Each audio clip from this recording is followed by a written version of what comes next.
How to make yourself look like a giant outside your door using this Capcut trick.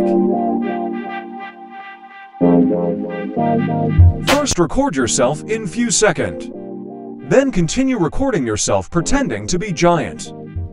Now open Capcut and start new project.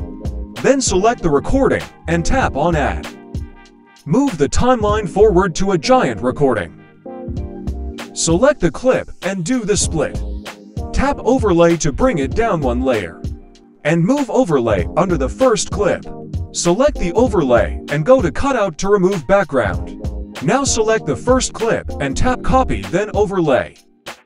Drag the new overlay under the original clip. Select the new overlay, choose Mask and tap Rectangle Mask.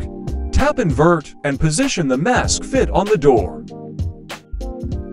If you want more video tutorial, please like, follow, and share.